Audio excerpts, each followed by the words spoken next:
ही आमच्याकरता अतिशय आनंदाची आणि समाधानाची बाब आहे की राजकोट किल्ल्यावरचा छत्रपती शिवरायांचा पुतळा हा पुन्हा एकदा त्याच तेजाने, त्याच स्वाभिमानाने आणि त्याहीपेक्षा भव्यतेने उभा झालेला आहे। मागच्या काळामध्ये ज्यावेळी या ठिकाणी दुर्दैवी घटना झाली होती त्यावेळी आमच्या सरकारने निर्धार केला होता की विक्रमी वेळेमध्ये हा पुतळा या ठिकाणी पुन्हा आम्ही प्रस्थापित करू आणि अक्षरशः विक्रमी वेळेत हा पुतळा या ठिकाणी प्रस्थापित झालेला आहे आणि आज त्याचं पूजन आम्ही केलेलं आहे। मी सार्वजनिक बांधकाम विभागाचं मनापासून अभिनंदन करतो। सार्वजनिक बांधकाम विभागाचे तत्कालीन मंत्री रवींद्र चव्हाण साहेब असतील किंवा आताचे मंत्री शिवेंद्र बाबा भोसले असतील, यांनी अतिशय वेगानं हे काम त्या ठिकाणी केलं आणि त्यासोबत श्री सुतार साहेब यांनी अतिशय उत्तम अशा प्रकारचा पुतळा तयार केलेला आहे। त्यांचे मी मनापासून अभिनंदन करतो। त्यांच्यासोबत IITचे इंजिनियर्स होते, जे स्कूल ऑफ आर्ट्सचे प्रमुख होते। अतिशय चांगलं डिझाईन याचं तयार केलेलं आहे। आपल्याकडे कोकणामध्ये वेगवेगळ्या प्रकारचे जे काही तुफान या ठिकाणी येतात, तोक्ते वादळ असेल, फयान वादळ असेल किंवा इतर जे काही वादळं या ठिकाणी आली त्या सगळ्यांच्या इंटेन्सिटीचा अभ्यास करून त्याहीपेक्षा जास्त इंटेन्सिटीने वारा आला किंवा त्यापेक्षा जास्त तुफान आला तरी हा पुतळा त्या ठिकाणी राहू शकेल अशा प्रकारची याची रचना करण्यात आलेली आहे।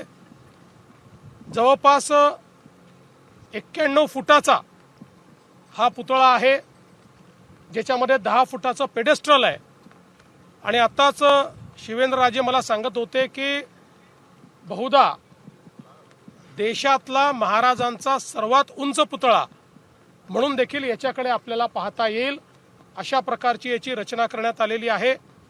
याची रचना करताना किमान 100 वर्ष हा पुतळा कुठल्याही प्रकारच्या वातावरणामध्ये टिकेल अशा प्रकारची याची रचना करण्यात आलेली आहे।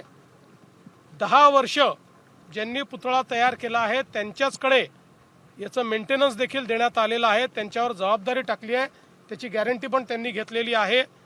त्यामुळे जी काही दुर्दैवी घटना मागच्या काळात झाली होती आणि आपल्या लक्षात असेल त्यानंतर मुख्यमंत्री एकनाथराव शिंदेजी, मी आणि अजितदादा आम्ही हा निर्धार केला होता की कुठल्याही परिस्थितीत या ठिकाणी महाराजांना साजेश अशा प्रकारचं एक स्मारक, त्यांचा पुतळा हा तयार होईल। तो आज तयार झालेला आहे। यासोबत इथला जो आसपासचा परिसर आहे या परिसरालाही ॲक्वायर करून त्या ठिकाणी चांगल्या प्रकारे व्यवस्था आम्ही उभ्या करणार आहोत, जेणेकरून आलेल्या लोकांना एक एक्सपिरियन्स, छत्रपती शिवरायांच्या स्वराज्याचा एक एक्सपिरियन्स या ठिकाणी मिळावा आणि त्यासोबत जे पर्यटक येतात त्यांना याची भव्यता पाहता यावी अशा दृष्टीनं आसपासचा जो परिसर आहे तो परिसर योग्य प्रकारे त्या ठिकाणी विकसित केला जाणार आहे। त्याचंही काम लवकरच आम्ही करू। हा सगळा परिसर पर्यटकांना भुरळ पाडणारा आहे, त्यामुळे शिवसृष्टी वगैरे असं काही उभं केलं जाणार आहे का? तशी काही संकल्पना आहे का? असं आहे की तशाच संकल्पनेवर फक्त आता इथे जेवढी जागा आम्हाला उपलब्ध होऊ शकेल, कारण शेवटी साईज ऑफ द लँड म्हणजे जागेची आराजी ही पण अत्यंत महत्त्वाची आहे। आपण पाहू शकतो जी जागा बाजूला आहे ती आता त्या ठिकाणी आम्ही ॲक्वायर करणार आहोत। नितेश राणेंनी त्या संदर्भात बोलणी देखील केलेली आहे, ते पण जे आहेत ते द्यायला तयार आहेत। त्याच्यामुळे ती जागा देखील आपण लवकरच ॲक्वायर करू।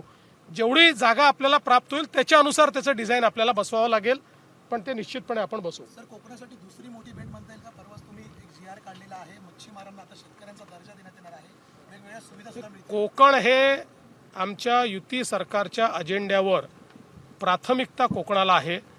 आपण बघितलं असेल 14 ते 19 असो किंवा शिंदे साहेबांच्या मुख्यमंत्रीपदाच्या काळात असो, कोकणाला झुकतं माप देण्याचं काम हे मागील 2.5-3 वर्षातही आम्ही केलेलं आहे आणि यापुढेही आमच्या सरकारची भूमिका हीच असेल की कोकणाला जास्तीत जास्त जे देता येईल ते देण्याचा प्रयत्न करू आणि विशेषतः पर्यटनाच्या दृष्टीनं जेवढा अधिकाधिक विकास करता येईल तो करण्याचा आमचा प्रयत्न आहे.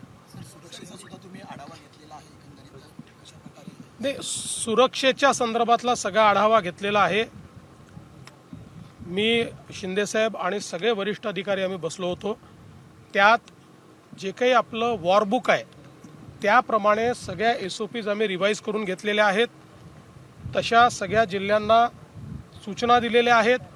जिल्ह्यांमध्ये त्या व्यवस्था देखील केलेल्या आहेत आणि मला असं वाटतं की आपण पूर्णपणे तयारीत आहोत. खरं म्हणजे आजचा दिवस आमच्या सगळ्यांच्याच दृष्टीने एक आनंदाचा आणि अभिमान आणि स्वाभिमानाचा आहे.